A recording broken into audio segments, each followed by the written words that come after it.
Hello guys, Colonel Ninny here.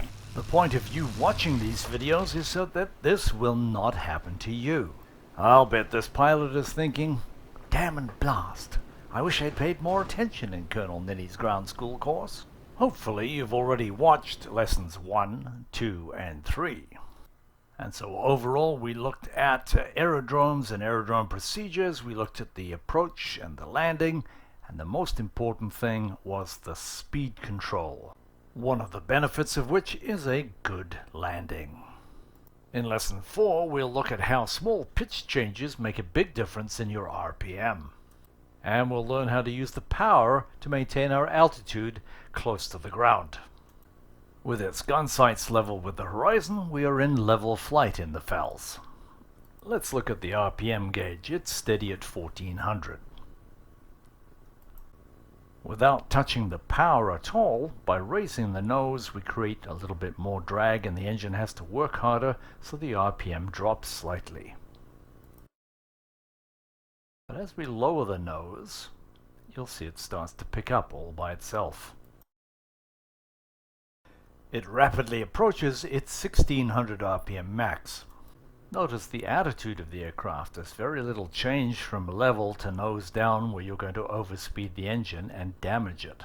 And so in essence, small changes in pitch in the aircraft also change the RPM of the engine. If we're too aggressive with pitching the nose down and don't take care of the engine by reducing the RPM, we're going to lose the engine. Can you hear that? Lost your engine, you're in serious trouble. A good pilot will always anticipate what's going to happen next. Here we've reduced the power to idle, but as we descend, it starts to wind up all by itself, until it gets to about this pitch angle, which is your maximum for 1400 RPM. If we lower the nose any further than that, it's going to overspeed the engine even though it's still at idle, and then we're going to lose the engine.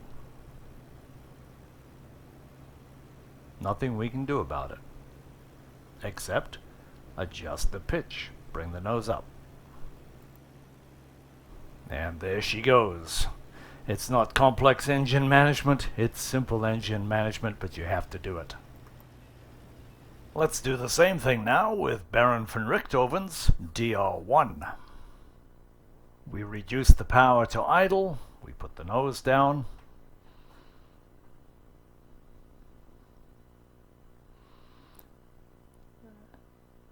and the engine fails. But now something interesting happens. We're going vertically, and we're actually not picking up any speed. It's called terminal velocity. It looks peaceful enough, but there are tremendous stresses on the airframe from the wind velocity, and we have to keep our control inputs very minimal, otherwise it could be disastrous. So the word of the day is gentle when it comes to control inputs. Every aircraft is different. Take a look at the Sopwith Camel in the same scenario. So power's at idle, the engine fails. Now this guy's got a different problem. That's not German engineering. You'll remember that I told you that power is your altitude control. And I bet you still don't believe me. Here with the power at idle at 600 RPM, we're descending, and if we continue we're going to touch down like a landing. But if I want to fly level, I'm going to add just enough power to keep us flying level. Although we're at a low speed, we're still able to control the aircraft quite well. So we've added just enough power to keep us airborne in level flight. And you remember that every time we enter a turn, we generally pull the nose up just a little bit, which means we slow down more. Now we're already going at a slow speed, so we can't afford to go any slower. And remember also, as we enter a turn, we create more drag and we need power to compensate for that loss of lift. Watch how I go into a turn here and then get a little tighter and tighter and tighter, and you'll see the aircraft start to shudder. In other words, it's just about to stall. And if I keep pulling back on the stick, it's going to stall and we're going to crash. So we have to add the power to keep us airborne, to overcome the drag.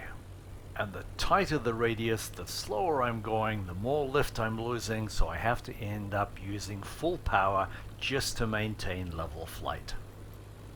I went from 1000 RPM to 1400. Did the speed increase? No. Let's watch that from the F2 third-person perspective. Here we are at idle, coming into the field, just about to touch down. We raise the nose to fly level and add the power to 1000 RPM.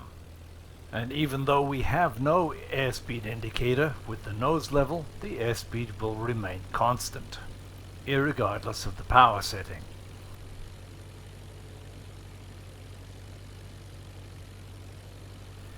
Any fool can fly an aircraft at high speed, but it takes real skill and understanding to be able to fly one at the most dangerous point, which is at its lowest speed.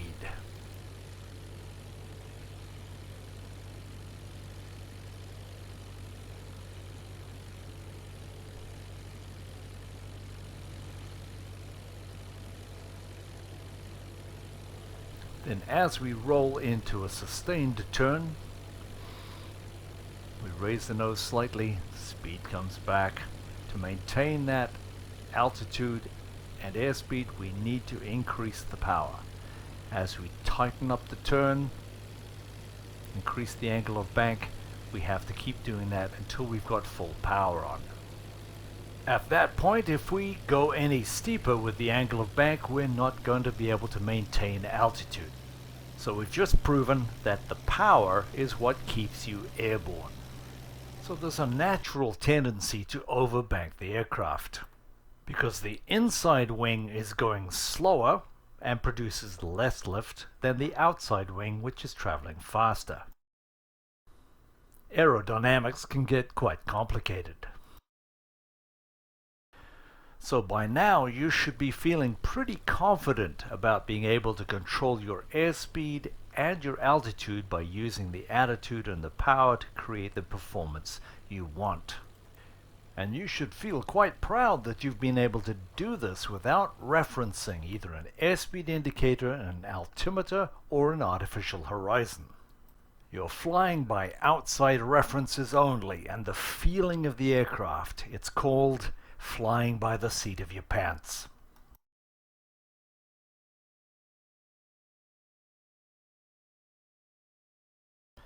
In modern flight training, there is too much reliance on cockpit gauges. Once the student can fly with external visual cues, then instruments should be used to confirm what the student sees and feels. But you're not going to learn anything by just watching me. You have to get out and do it yourself.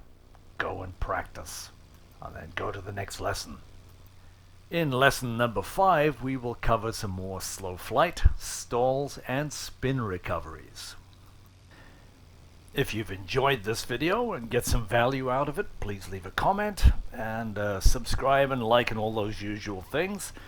But if you want to see more of these videos, specifically with the IL-2 Battle of Stalingrad, I've got about 150 training videos for you to look at. So thanks for watching, guys. We'll see you next time.